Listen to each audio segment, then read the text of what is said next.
Temghar pipeline विभागीय विद्याप्रसारक मंडळ संचलित इंग्रजी व सेमी इंग्रजी माध्यमिक विद्यालय व कनिष्ठ महाविद्यालयाचा 50वा सुवर्ण महोत्सव सोहळा मोठ्या उत्साहपूर्ण वातावरणामध्ये संपन्न झाला। या संपूर्ण भव्य दिव्य कार्यक्रमाचे उद्घाटन महाराष्ट्र राज्याचे वनमंत्री माननीय नामदार गणेशजी नाईक यांच्या शुभ हस्ते पार पडले। यावेळी मोठ्या संख्येने मान्यवर या कार्यक्रमाला उपस्थित होते। या संस्थेच्या 50 वर्षाच्या यशस्वी वाटचालीचा आढावा घेणाऱ्या स्मरणिकेचे प्रकाशन देखील मान्यवरांच्या शुभ हस्ते करण्यात आले। या कार्यक्रमात विविध क्षेत्रातील मान्यवर, लोकप्रतिनिधी, नगरसेवक, समाजसेवक, उद्योजक असे विविध मान्यवर मोठ्या संख्येने उपस्थित होते। या कार्यक्रमादरम्यान गुणवंत विद्यार्थी, माजी विद्यार्थी यांचा सत्कार देखील करण्यात आला। विशेष म्हणजे गेल्या 50 वर्षात संस्थेने शिक्षण क्षेत्रात भरीव योगदान देत हजारो विद्यार्थ्यांचे भविष्य घडवले असून हा सुवर्ण महोत्सव त्या कार्याचा गौरव ठरला। तसेच संस्थाचालकांच्या वारसांचा देखील आगळावेगळा सत्कार कार्यक्रम मोठा जल्लोषपूर्ण वातावरणामध्ये संपन्न झाला। या संपूर्ण कार्यक्रमाचे आयोजन संस्थेचे अध्यक्ष प्रेमनाथ नाईक समेत सर्व पदाधिकारी व शिक्षकांनी विशेष मेहनत घेऊन पूर्ण केले। यावेळी उपस्थित मान्यवरांनी आपले मनोगत देखील या कार्यक्रमासंदर्भात व्यक्त केले आहे। दिसते ही इमारत शाळेची इमारत आहे। या इमारतीला जे संस्थापक संचालक आहेत, या संस्थापक संचालकांच्या वारसदारांनी प्रत्येकाने एक एक रूम दिलेली आहे आणि तेव्हा ही इमारत उभी राहिलेली आहे। आणि विशेष म्हणजे आपले ज्येष्ठ नगरसेवक माननीय बाळाराम चौधरी साहेब यांच्या सहकार्यातून इथले एक उद्योगपती आहेत प्रकाश नानजी पटेल यांच्याकडून 5 लाख रुपयाचं धनादेश आलेला होता आणि त्या धनादेशाच्या आधारावर ही संस्था उभी झालेली आहे। आज 2018 साली आम्ही शंकर भुईर माजी अध्यक्ष यांच्या अध्यक्षतेखाली इथे इंग्लिश आणि सेमी इंग्लिश मीडियम सुरू करण्यात आली। याचा आम्हाला फार फायदा झालेला आहे। नाईक साहेब, एक आपणासमोर एक विनंती आहे की ही जी जागा आहे, ही इमारत आहे शाळेची, ही इमारत या जागेचा सर्वे नंबर 32 अ आहे आणि एकूण क्षेत्र आहे 38.2। पूर्वी ही जागा फॉरेस्टमध्ये होती, परंतु सन्माननीय आमचे स्वर्गीय चौधरी गुरुजी, आमचे प्राचार्य माजी सेवानिवृत्त प्राचार्य सदानंद पाटील या लोकांनी प्रयत्न करून ही जागा, आमचे शिरीष काका होते सेक्रेटरी त्यावेळेस, आम्ही सगळेजण होतो, या मंडळींनी ही जागा फॉरेस्टमधून काढून सरकारी पडीत म्हणून या जागेवर आज 7/12 उल्लेख आहे। आम्ही आदरणीय कपिलदादा पाटील माजी केंद्रीय पंचायती राज राज्यमंत्री यांच्या माध्यमातून कलेक्टर ऑफिसमध्ये ही फाईल दिली गेली। कलेक्टर ऑफिसमधून ती फाईल आता कोकण आयुक्तांकडे गेलेली आहे। साहेब, फक्त जागा ही नियमानुसार नियमित होणं आणि ती अनुकूल होणं हे काम जर झालं तर ही 38.2 गुंठे जागा आज 50 वर्षापूर्वीचा चाललेला लढा मला वाटतं ही नावावर झाली संस्थेच्या आरसी पाटील बाबा, तर मला असं वाटतं हा प्रश्न मिटेल। 2 वेळेला आम्ही तुमच्या जनता दरबारमध्ये नाईक साहेब हा प्रश्न दिलेला आहे, वाशीला पण दिलेला आहे आणि ठाण्याला पण दिलेला आहे, तर हा प्रश्न मार्गी लावाल अशी अपेक्षा या ठिकाणी व्यक्त करतो। आणि विशेष म्हणजे या ठिकाणी एक ट्रान्सफॉर्मर आहे साहेब, हा ट्रान्सफॉर्मर आहे। पावसाळ्यामध्ये ज्या वेळेस शाळा भरली जाते, विद्यार्थी खेळतात, त्यावेळेस ओलावा मारून कदाचित ह्या ट्रान्सफॉर्मर त्या भागातील एक विद्यार्थी सुद्धा एक्सपायर झालेला आहे। हा ट्रान्सफॉर्मर हलवण्याची आम्ही वारंवार टोरंट पॉवरकडे मागणी केली, परंतु टोरंट पॉवर सांगते आम्हाला 5 लाख रुपये खर्च येतो आणि तो 5 लाख रुपये तुम्ही द्या आणि जागाही तुम्ही द्या असं आम्हाला सांगतो। आदरणीय कपिलदादा साहेब, तुम्हाला पण सांगतो, ह्या ट्रान्सफॉर्मर हलवण्यासंदर्भामध्ये संपूर्ण व्यासपीठाला विनंती करतोय, हा ट्रान्सफॉर्मर हलवण्यासंदर्भामध्ये प्रयत्न करा अशी अपेक्षा या ठिकाणी व्यक्त करतो। कालच मी ज्येष्ठ नगरसेवक माननीय बाळाराम चौधरी साहेब यांच्याजवळ बसलो होतो। त्यांनी सांगितलं हा डॉक्टर बाबासाहेब आंबेडकर चौक ते शाळेपर्यंतचा रस्ता हा कधीच होणार होता, परंतु काही तांत्रिक अडचणीमुळे थांबला। तो रस्ता चौधरी साहेब, मदनदादा नाईक, युवराज, दिन मोहम्मद खान आपल्यावर ही जबाबदारी आहे, हा रस्ता लवकरात लवकर आपण बनवून द्याल अशी अपेक्षा या ठिकाणी व्यक्त करतो आणि माझं प्रास्ताविक संपवतो। जय हिंद, जय महाराष्ट्र। सर्वांचे धन्यवादही करत आहे। आज आपण ज्या शाळेमध्ये आलेलो आहोत त्या शाळेला आज 50 वर्ष पूर्ण झालेली आहे आणि पूर्ण शाळा उभारण्यासाठी आपणा सर्वांचं मोलाचा वाटा आहे, त्याबद्दल मी तुम्हा सर्वांचं संस्थेतर्फे सर्वांचा हार्दिक हार्दिक आभार करतो. आणि या संस्थेच्या बद्दल सांगायचं झालं की ही संस्था विनामूल्य फक्त समाजसेवा म्हणून रात्रंदिवस काम करत आहे, त्याबद्दल आपल्या सर्वांकडनं त्यांना टाळ्या होणं खूप गरजेचं आहे. त्याचबरोबर आताशी नाईक सरांनी सांगितलं का जय भीम नगर ते या शाळेपर्यंत कॉन्क्रीट रोड करण्याबद्दल, तर मी आपणा सर्वांना सांगू इच्छितो की आपले माननीय केंद्रीय मंत्री यांच्या स्वतःच्या निधीमधनं इकडे 25 लाख रुपये सँक्शन झाले आहेत आणि ते लवकरात लवकर त्यांच्या माध्यमातून हे काम होईल. त्याचबरोबर नाईक साहेबांनी अजून एक विषय सांगितलं फॉरेस्ट लँडच्या बद्दल. तर नाईक साहेब तुम्हाला सांगू इच्छितो की ही शाळा ही फॉरेस्ट मध्ये आहे.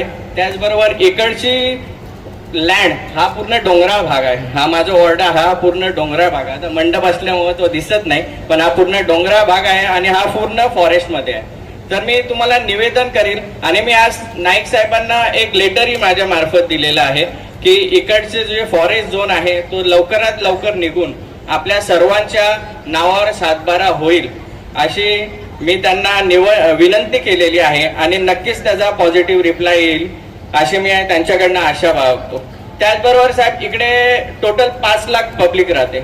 इकडच्या लोकांना हा ग्राउंड सोडून दुसरा ग्राउंड आहे, हा शैक्षणिक ग्राउंड आहे. तुम्हाला जो मी पत्र दिलेला आहे हा नवी वस्ती वॉर्ड आपल्या डोंगराच्या बाजूला तिकडे एक ग्राउंड आहे. तो ग्राउंड आमच्या वापरण्यात यावा म्हणून आम्ही कपिल पाटील साहेबांच्या मार्गदर्शनाखाली कॉर्पोरेशन मधनं प्रोसिजर करणार आहे. जिथेही आम्हाला तुमची गरज भासेल तुमच्याकडनं आम्हाला चांगली मदत भेटेल अशी इच्छा व्यक्त करतो आणि माझे 2 शब्द संपवतो. जय हिंद. जय. डिग्र्या घेतात, अनेक सरकारी नोकऱ्यामध्ये जातात साहेब. तेही काम आपणच केलं होतं. तेही मला एका क्षणामध्ये दिलं होतं. शापूरवाले मागत होते, आपण त्यांना दिलं नाही आणि तुम्ही मला दिले. केले उपकार सांगो काय अशी बाप न करी माय. साहेब तुमचे जे उपकार आहे कधी आयुष्यात आम्ही विसरू शकणार नाही. 10 वर्षाचा कालावधी तुमच्या माझ्यामध्ये मिळाला मला. 90 ते 1999 पर्यंत तुमचा माझा रोजची भेट साहेबांची आमची होत असेल. कारण साहेबाचं काम करण्याची जी पद्धत आहे मी कधी आयुष्यात विसरू शकत नाही आणि त्यांच्याच माध्यमातून आम्ही पुढे निघून गेलो. अनेक नवी मुंबईमध्ये अनेक लोकांशी त्या काळामध्ये संबंध आले, परंतु साहेबांची काम करण्याची जी हातोटी आहे अनेक मंत्री बघितले मी, अनेक आमदार खासदार बघितले, पण ही हातोटी मी आयुष्यामध्ये कधी पाहिली नाही. या ठिकाणाला साहेब एक ज्युनियर कॉलेज आपण दिलेलं आहे, परंतु हा जर सिनियर कॉलेज दिला, पाया आपण रचलेला आहे त्याच्यावर जर कळस चढवला तर ही जनता आपल्याला आयुष्यभर कधी विसरून जाणार नाही. कारण आगरी घराण्यामध्ये अनेक वेळा आपण मंत्री झाले, अनेक वेळा आपण आमदार झाले. 90 पासून ते 40 वर्षे 2026 पर्यंत एक बोलायचं म्हटलं कबीर महाराजांच्या भाषेत तर योगी तेरा रूप निराला अमरनाथ में डेरा डाला. आपण बऱ्याच वर्षापासून नवी मुंबईमध्ये डेरा टाकलेला आहे. तो डेरा ढासळण्यासाठी अनेक लोकांनी प्रयत्न केले, अनेक जण संपले, पण डेरा कधी संपला नाही. ही आपली हैसियत आहे. याचे करत आहेत.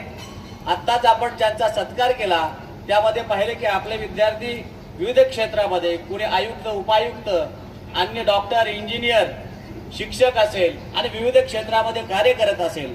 ही सर्व पुण्याई आपल्या या संस्थेची आहे. जर काही संस्था नसती तर कदाचित या परिसरामधली मुलं शिकली नसती आणि त्यामुळं हा परिसर कधीही डेव्हलप सुद्धा झाला नसता. शिक्षण हे अत्यंत महत्वाचं आहे. वाघिणीचं दूध म्हटलं जातं आणि ते वाघिणीचं दूध पाजण्याचं काम या पाईपलाईन विभागीय विद्याप्रसारक मंडळाने पाजलं आणि म्हणूनच निश्चितपणे आज समाजामध्ये ही संस्था नावारूपाने अतिशय अत्यंत चांगलं कार्य करत आहे. नाईक साहेब या ठिकाणी या शाळेचा जागेचा प्रश्न आहे. त्याचबरोबर आमचे शांताराम भोईर साहेब मागे बसलेत, त्यांच्याही शाळेचा प्रश्न आहे.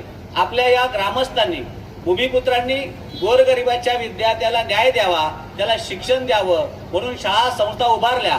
त्यावेळेला शाळा उभारायची, शाळा सुरू करायची, पण ती कुठे सुरू करायची? आपल्या परिसरात कुठेतरी जवळ नजदीक सुरू करायची, पण तिथल्या जागेचा कुठेतरी प्रॉब्लेम होता. ती सरकारी जागा असेल, गुरचरण असेल किंवा गावठाण असेल, अशा शाळा जमिनीवरती शाळा उभारल्या आणि त्या ठिकाणी आता शाळा नावारूपाला आल्यानंतर कुणीतरी माहितीच्या अधिकारामध्ये त्रास द्यायला लागले आहेत. मी या संदर्भात विधिमंडळामध्ये 2 वेळा प्रश्न उपस्थित केला होता त्याकरता 31 जुलै 2024ला शासन आदेश पण निघालेला आहे.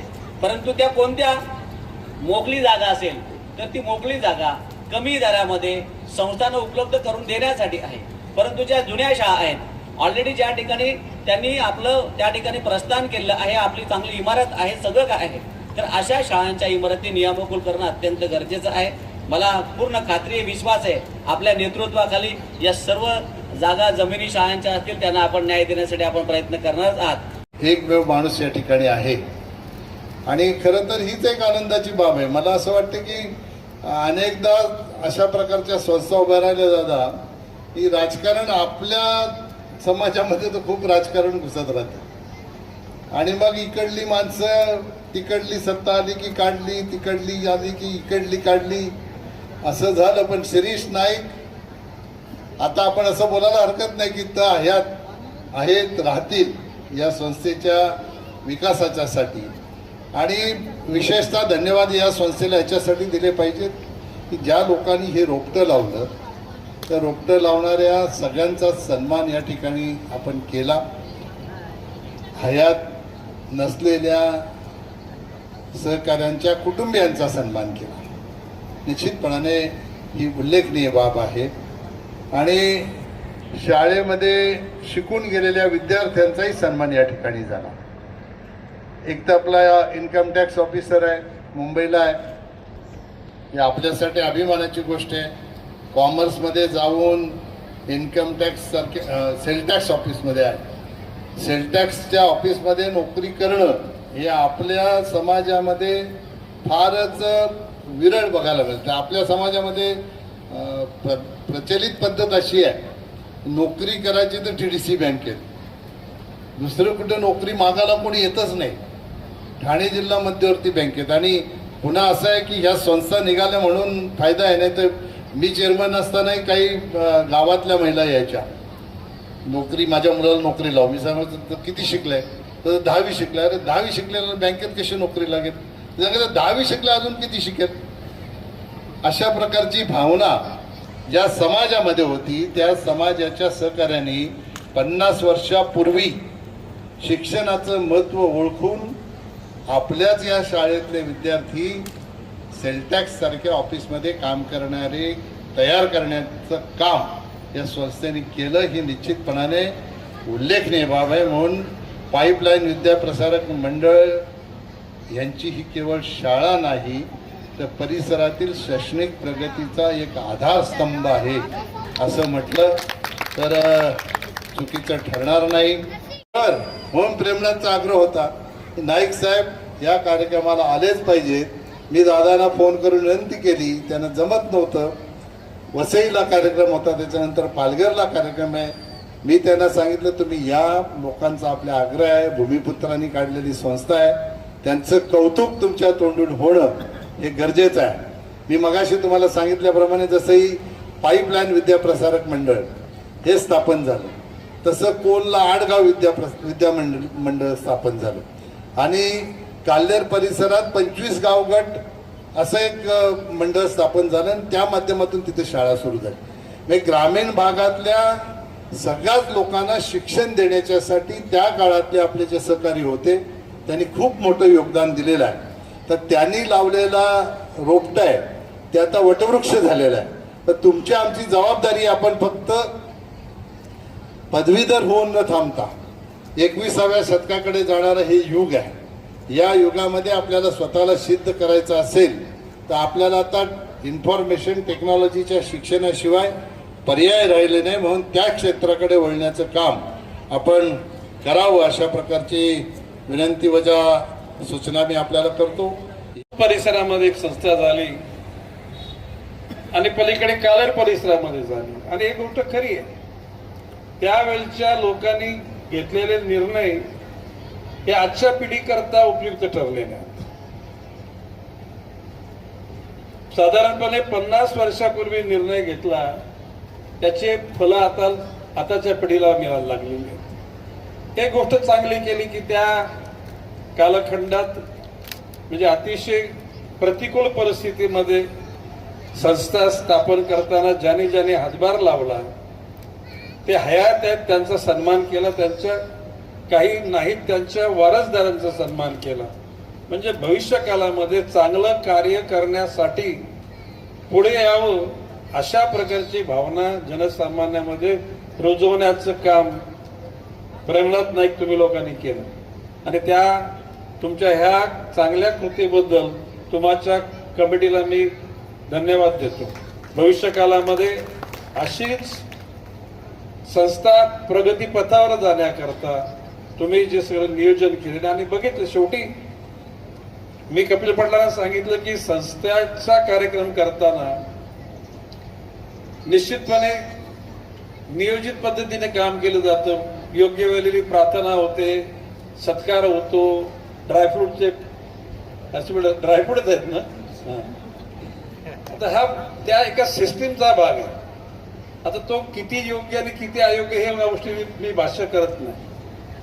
पण एक गोष्ट खरी की प्रत्येक समाजामध्ये समाजाच्या भवितव्याकरता विचार करणारे लोक निर्माण झाले, म्हणून आज आपण अतिशय प्रगतीपथावर गेलेलो आहोत. एकूणच प्रल्हाद नाईक तुम्ही सांगितलं की आता विभागीय आयुक्ताकडे प्रकरण आहे. आता परवा दिवशी नवी मुंबई दरबार झाला, 16 तारखेला ठाण्याला दरबार आहे. ठाण्याच्या दरबारामध्ये तुम्ही 4 प्रतीमध्ये ही सगळी प्रकरण तुम्ही मागत दिल्याचं माहित, तिथून ऑन द स्पॉट तिथूनच आयुक्तांना फोन करेन मी. तिथूनच ज्या मुंबईमध्ये ज्या कुठल्या अधिकाऱ्याकडे ते प्रकरण जाणार आहे त्याला पण फोन करेन. शेवटी हे कोणाच्या घरचं काम नाही, हे समाजाचं काम. आता तुम्ही या जागेचा प्रश्न सांगितला. कपिल पाटलांनी सुद्धा जमिनीच्या आतमध्ये किती खाली जमिनी क्वारी करावी. क्वारी खाली नसते, क्वारी ही वर असते डोंगरावरती. आता हे खाली कोणी केल्यात यांनी क्रमे नियमाचा भंग केलाय.